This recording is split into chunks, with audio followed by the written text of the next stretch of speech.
I'm Kristin, Holton, Prouty, and you might notice I'm not sitting at the organ at Victory today. Today I wanted to share with you an instrument that's in my private collection. Maybe an instrument that you haven't seen before, and if you have, then you've probably been to the Music Instrument Museum or something, because this is not a common instrument to have. This is called a clavichord.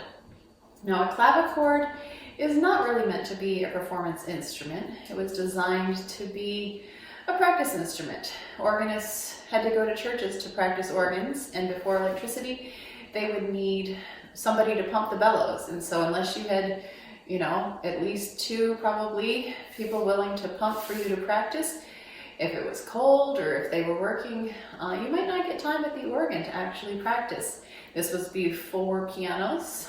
I know a lot of people have pianos in their homes now, but pianos hadn't even been invented yet. Harpsichords, expensive. If you were an organist, you might have had a harpsichord, but it might not have been in your home. It might have been in the church or something. So here we are. This is the original practice instrument for organists. I was fortunate enough to get this when I was in college. I had a really generous neighbor who thought of my sister and I as granddaughters, and he wanted to know what I needed to help me become a better organist.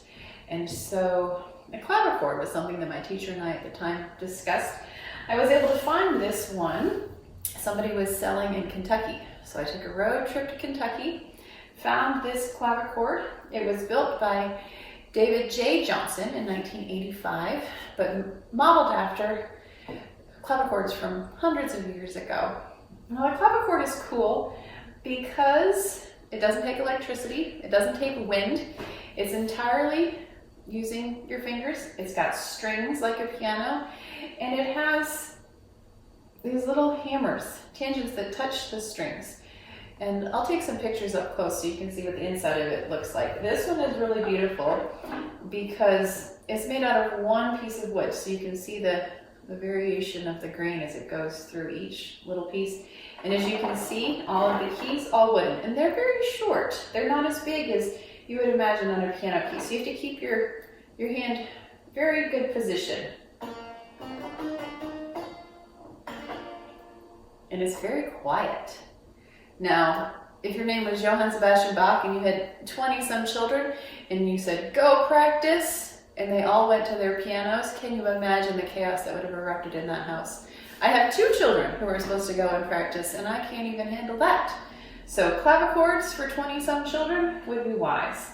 But here we go, it's very quiet. Remember that these instruments were being used, even though they're practice instruments, they didn't have central heat and air, so there wasn't fans blowing.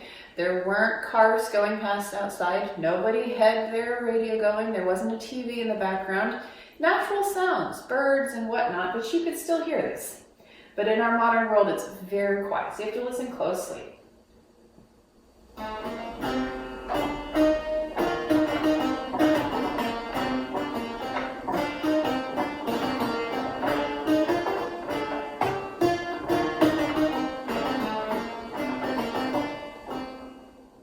So I just played a piece from Faenza Codex. That was an early collection of music from before 1450, maybe even as early as 1435, some scholars might think. There were clavichords at that time. We know there were clavichords in the early 15th century. So there's a piece, something that you may have heard somebody practicing if you've been around back then. It's just a gentle sound, and you have to be so careful with your touch. When I was studying in Austria and I was having trouble with a passage, Gustl would send me to the clavichord room and say, you need to go take that to the clavichord, because you have to be so precise with this, otherwise it sounds, you can make the strings go out of tune very easily. The sound of the wood can get clacky if you're not careful. So you just have to be very gentle and very, very confident in what you're doing.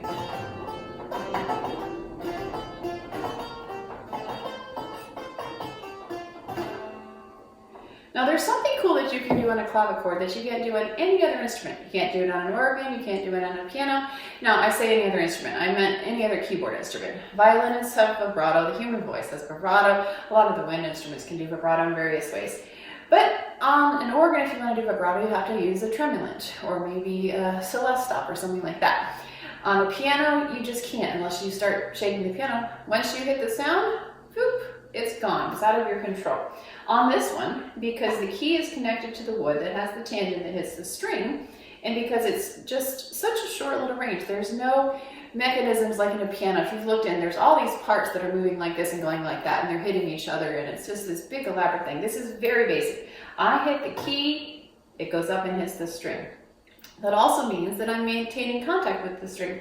So I don't know if you can hear this or not, but if you listen closely, I'm going to try and do some vibrato, or Bebung as it's called in German. Did you hear that little?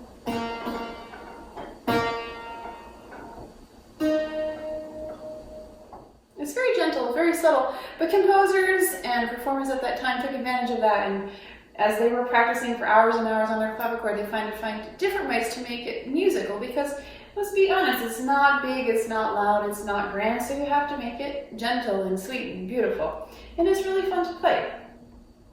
So one of the things about this is it goes out of tune easily. The strings are short, it doesn't have, a metal foundation like you would see if you looked inside a piano or something like that. It's just little tiny strings stretched to little tiny pins. And so I found on this particular clavichord, the lower notes tend to go flat and the upper notes tend to go sharp. And the middle stays pretty good, but then when I come into play, and it's just all out of tune. So I was going to show you a little bit about how I have to tune my instrument. You need a tuning hammer. You need a little piece of felt so that there's multiple strings. When I play this, it's playing 2 strings. So you have to isolate one string if you're going to do that. I'm going to do middle C because I can. So here we go. I'm going to take middle C and I'm going to put my felt in there so there's only one string. Now I have this nifty little app here. It's Clear Tune if you're looking to tune something. Nifty little app, and it plays for me so I can hear. Alright, that's the pitch that I'm trying to tune. Great. Okay, let's turn that off because it's already pretty close. So I would have my first string would be tuned, and here we are. So now I would take out my felt and tune the second one to it.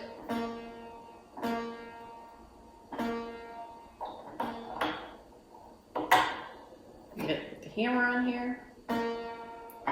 Hear how it goes out of pitch? Bring it back in.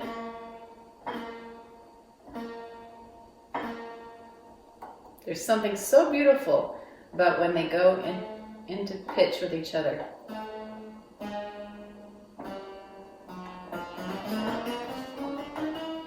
So that's tuning. It took me, 20 minutes to get it tuned up before I decided to play with you here.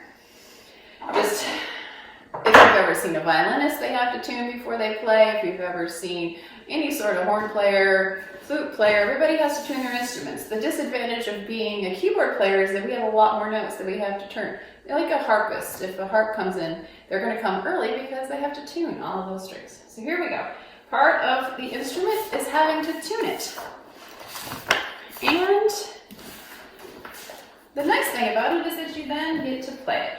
So here we are. We have our clavichord, and I'm going to play for you a piece by Couperin, who was a French composer. This is an early 18th century piece, written probably for a harpsichord, but I'm a poor musician. I don't have a harpsichord at home to practice on, so I'm going to practice on my clavichord. Listen closely.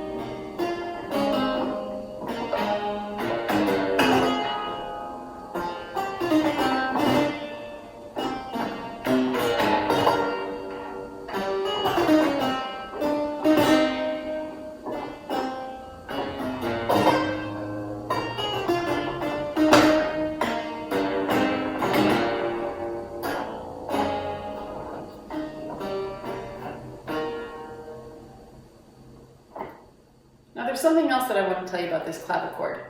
This is something, some harpsichords, some clavichords, some organs. It probably stemmed from just being respectful of resources.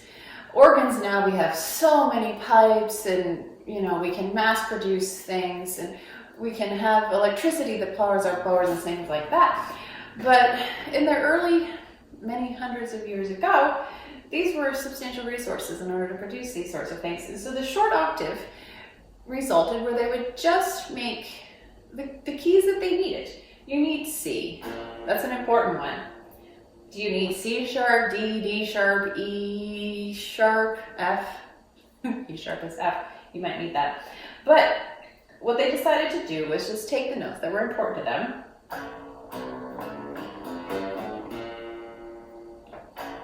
So it looks like, if you're a keyboard player, it looks like I'm playing C, F sharp, G sharp, F, G, A, B, C. But I'm really playing C, D, E, F. Like that. Which means I can play this little bitty octave. My hand only has to go that far, whereas a normal octave here is about that big. So you have a short octave. Kind of messes with your brain. You have to think about it for a minute. But it's also convenient because they're just right there close together. And I'll show you a picture of that, what that looks like close up. But it's very cool. And it's something that this clavichord has, which is nice because I can practice on it when I go play on an organ that has a short octave.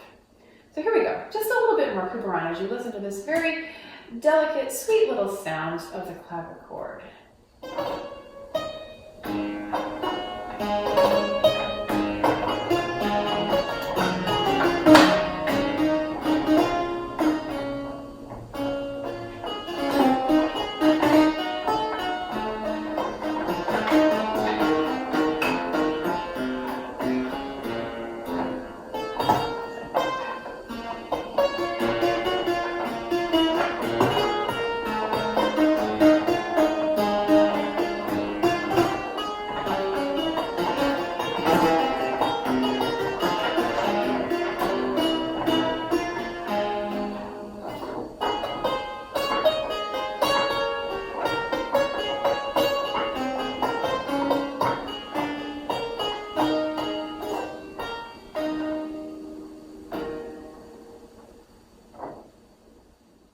Another thing that's unique about this instrument is it's called a fretted clavichord, also in the name of saving money. Instead of every note having its own set of strings, there are notes that share strings. For example, B, C, and C sharp are all playing on the same two strings, which is fine if you play them in that order. B, C, C sharp. You heard all those notes individually. But if I were to play them in reverse, starting with C sharp,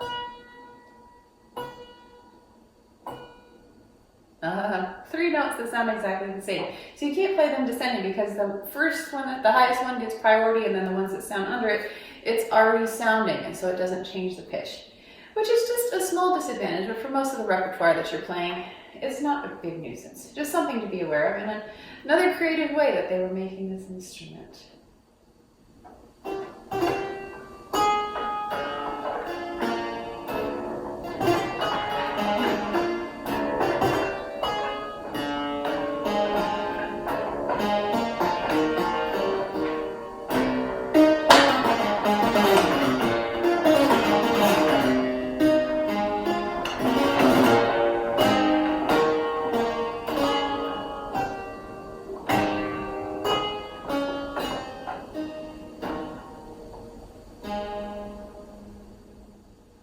Thanks for joining me today with Behind the Music. I hope you enjoyed learning a little bit about a new instrument, and I look forward to being again with you next week.